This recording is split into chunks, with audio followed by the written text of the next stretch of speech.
Israeli troops have withdrawn from the Netzarim corridor, a military zone cutting off the north of the Gaza Strip from the south. Hundreds of Palestinians in car and on cart laden with the mattresses and other goods began returning to the northern Gaza following the pullout, often to the scenes of utter destruction. The Israeli withdrawal is in line with the Israel-Hamas ceasefire agreement of the 19 January 2025, under which the 16 Israeli hostages and 566 Palestinian prisoners have so far been freed. By the end of the first stage of the ceasefire in 3 weeks' time, 33 hostages and 1,900 prisoners are expected to have been freed. The Israel says 8 of the 33 are dead. Hamas seized 251 hostages and killed about 1,200 people when it attacked Israel on 7th of October 2023, triggering the Gaza war. At least 48,189 Palestinians have been killed in Israel offensive, according to the Gaza Hamas-run health ministry. About two-thirds of Gazan buildings have been damaged or destroyed by the Israel attack, says the United Nations. On Sunday, crowds of Palestinians were seen traversing the Netzarim corridor, mostly moving north to see what happened to their abandoned homes. What we see was very catastrophic, horrific destruction. The Israeli occupation destroyed all the homes, shops, farms, mosques, university and the courthouse. Osama Abu Kamil, a resident of Al-Maghraba region just north of Netzarim, told the AFP news agency.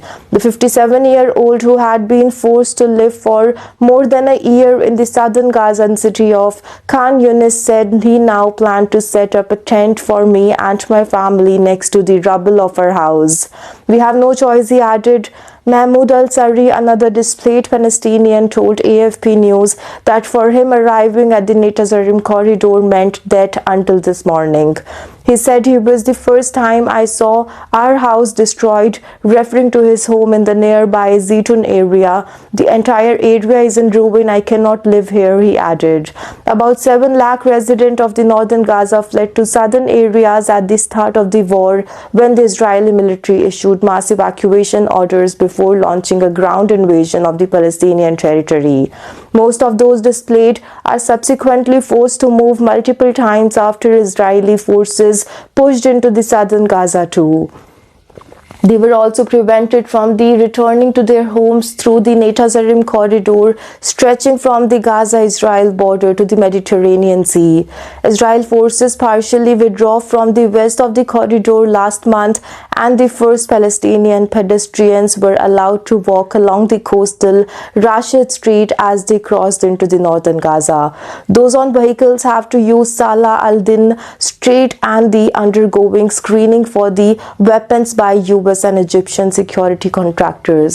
The Israel Defense Forces have not officially commented on Sunday's withdrawal from the eastern part of the corridor, which will leave in it the control of the Gaza borders, but not the road that had cut it in half.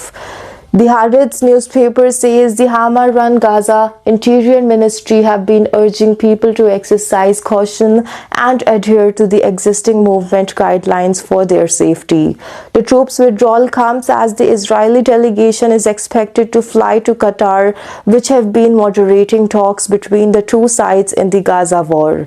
The Israel government has previously said the delegation will initially discuss technical matters regarding the first phase of the ceasefire deal rather than the more challenging second phase, which is meant to lead to a permanent ceasefire, the exchanges of all remaining living hostages in Gaza for more Palestinian prisoners, and a complete withdrawal of the Israel forces from Gaza.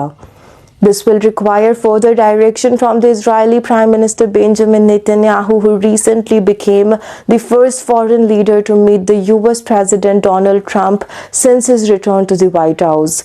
During the trip, in the most dramatic shift in the US policy regarding Gaza in decades, Trump called for the removal of the territory's entire civilian population and the development of what he called the Riviera of the Middle East.